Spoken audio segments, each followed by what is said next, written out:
សួស្តីអ្នកទាំងអស់គ្នាតើអ្នកទាំងអស់គ្នាធ្លាប់ឆ្ងល់អត់ថាហេតុអ្វីបានជាមនុស្សពីរនាក់រស់នៅក្នុងបរិយាកាសដូចគ្នាប៉ុន្តែអនាគតខុសគ្នាទាំងស្រុងប្រហែលជាមិនស្ថិតនៅលើលុយឬឱកាសទេប៉ុន្តែគឺស្ថិតនៅលើចិត្តរបស់ពួកគេទាំងពីរថ្ងៃនេះយើងនឹងវិភាគទៅលើប្រយោគដ៏មានអត្ថន័យមួយអាណាចក្រនៃអនាគតរបស់អ្នក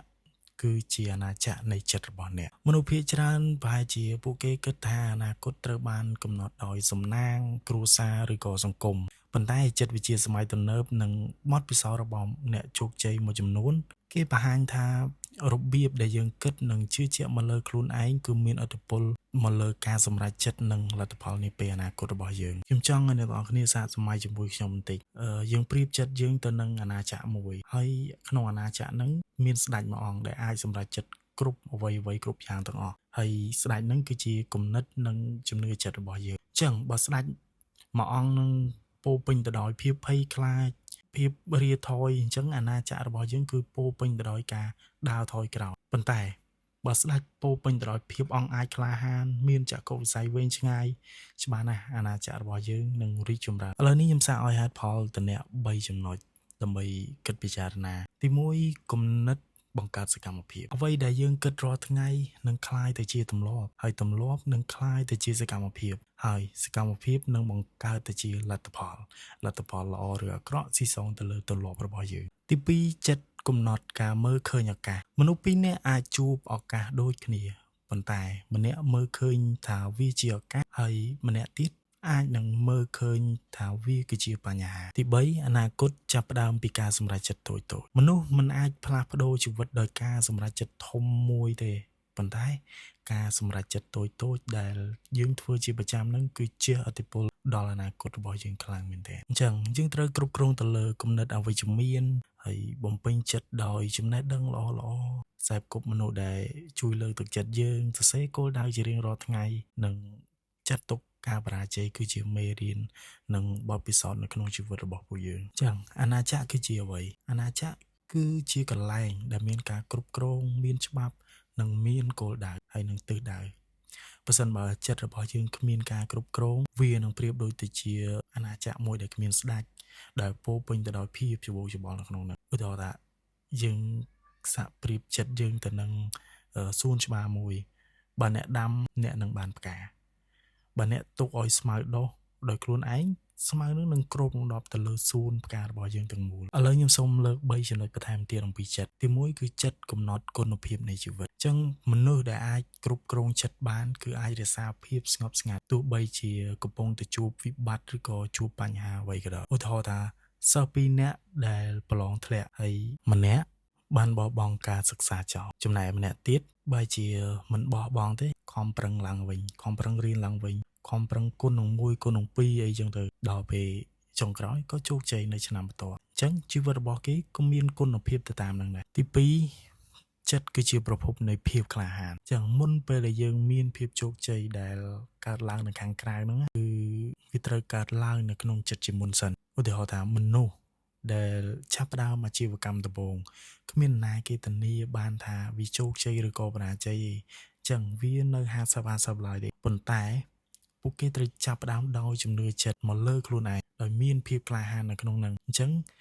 តើតែយើងហ៊ានសាកហ៊ានធ្វើមានភាពក្លាហាននៅក្នុងខ្លួនទើបអាចទទួលបានអា 50% ដែលវាកំពុងតែស្ថិតនៅខាងមុខណាបើយើងមិនទាន់សាកមិនទាន់អីផងយើងមិនដឹងថាយើងជោគជ័យឬក៏បរាជ័យយើងមិនទទួលបានអា 50% ហ្នឹងទី3ចិត្តល្អបង្កើតឥទ្ធិពលល្អអញ្ចឹងមនុស្សដែលមាន mindset វិជ្ជមាន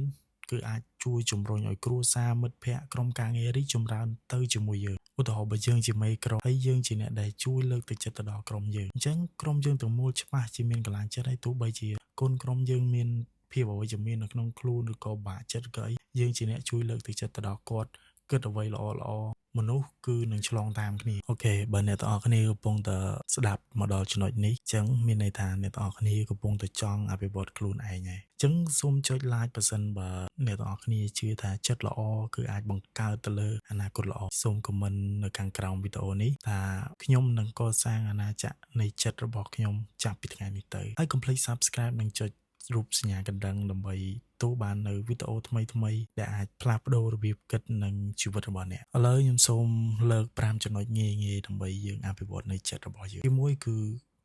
គ្រប់គ្រងទៅលើការនិយាយមកកាន់ខ្លួនឯងយើងអាចនិយាយជាមួយខ្លួនឯងដោយពាក្យវិជ្ជមានយើងអាចជំនួសពាក្យថាខ្ញុំមិនអាចធ្វើបានដោយពាក្យខ្ញុំមិនទាន់ធ្វើវាបាននៅឡើយទេនៅពេលដែលយើងបរាជ័យទៅលើរឿងអ្វីមួយ2យើងត្រូវអាននិងរៀនឲ្យបានរាល់ថ្ងៃអញ្ចឹងចំណេះដឹងថ្មីគឺជួយបង្កើតទៅលើគំនិតថ្មីហៅថាយើងអានសភៅ20នាទីក្នុងមួយថ្ងៃឬក៏ស្ដាប់ podcast ពេលយើងធ្វើដំណើរអីចឹងអញ្ចឹងវាជួយយើងទោះបីយើងមិនបានអានក៏យើងបានស្ដាប់ទី3កំណត់គោលដៅឲ្យបានច្បាស់លាស់អញ្ចឹងគោលដៅគឺជាទិសដៅរបស់ចិត្តយើងអាចជំនួសពាក្យដែលថាខ្ញុំចង់ជោគជ័យដោយពាក្យខ្ញុំនឹងសន្សំប្រាក់$100នៅក្នុងរយៈពេល3ខែឬក៏ខ្ញុំនឹងសន្សំប្រាក់$1000ក្នុងរយៈពេល5ខែអញ្ចឹងទៅបើជីវភាពរបស់យើងមិនសូវជាធូរធារអញ្ចឹងយើងព្យាយាមកាក់សេនទិញទូចអញ្ចឹងទៅគ្រប់អញ្ចឹងទៅទី4យើងជ្រើសរើសបរិយាកាសល្អអញ្ចឹងបរិយាកាសគឺមានឥទ្ធិពលមកលើការគិតរបស់យើងខ្លាំងមែនទេយើងអាចចូលរួមសិក្ខាសាលាសហគមន៍អ្នកអានសភៅអញ្ចឹងទៅឬក៏ក្រុមមនុស្សដែលចែករំលែកគំនិតវិជ្ជមានទី5យើងរៀនអំពីបទពិសោធន៍បរាជ័យរាល់ការបរាជ័យរបស់យើងត្រូវរៀនត្រូវទុកវាជាមេរៀនកុំសួរខ្លួនឯងថាហេតុអ្វីបានជាខ្ញុំបរាជ័យយើងត្រូវសួរថាតើខ្ញុំបានរៀនអ្វីអំពីភាពបរាជ័យហ្នឹងឧទាហរណ៍បើយើងបើកអាជីវកម្មមួយហើយយើងមិនជោគជ័យយើងអាចវិភាគទៅលើមូលហេតុនិងកែប្រែផែនការហើយចាប់ផ្ដើមម្ដងទៀតចាប់ផ្ដើមលើកហ្នឹងដោយមានផែនការច្បាស់លាស់កែប្រែទៅលើផែនការបរាជ័យសិក្សាអំពីហេតុអ្វីបានជាបរាជ័យបបពិសោធន៍ខ្ញុំធ្លាប់ជួបផ្ទាល់វិញខ្ញុំធ្លាប់ជួបមនុស្សជាច្រើនដែលពួកគាត់តែងតែនិយាយថាគ្មានឱកាសអត់មានអ្នកជួយអត់មានដើមទុនអីចឹងទៅប៉ុន្តែបើយើងសង្កេតឲ្យមែនទែនទៅមនុស្សគ្រាន់តែផ្លាស់ប្ដូរនៃការគិត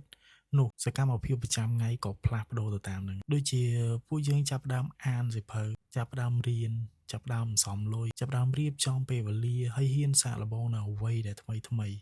លទ្ធផលច្បាស់ណាស់វាមិនកើតភ្លាមទេប៉ុន្តែរយៈពេលប្រហែលខែប្រហែលឆ្នាំ2-3ឆ្នាំជីវិត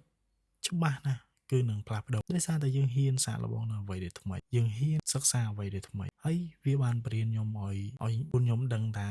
ការផ្លាស់ប្ដូរដ៏ធំមិនមែនយើងចាប់ផ្ដើមពីអ្វីដែលនៅខាងក្រៅទេប៉ុន្តែវាចាប់ផ្ដើមពីការសម្រេចចិត្តតូចដែលនៅក្នុងចិត្តរបស់ពួកយើងអញ្ចឹងឯនេះមានប៉ុណ្ណឹងតែមុនបញ្ចប់សូមចងចាំនៅចំណុចសំខាន់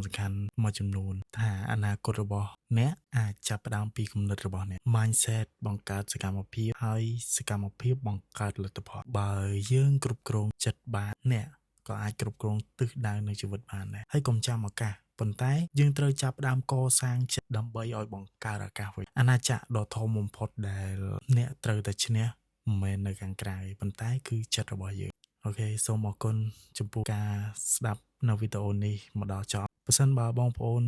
ទស្សនានៅវីដេអូនេះគិតថាមានប្រយោជន៍សូមចុច like ចុច share subscribe ហើយជួបគ្នានៅវីដេអូក្រោយសូមឲ្យបងប្អូនទាំងអស់គ្នាកសាងនៅអាណាចក្រចិត្តឲ្យមានភាពរឹងមាំដើម្បីបង្កើតនៅអនាគតដែលបងប្អូនប្រាថ្នាបាទសូមអរគុណ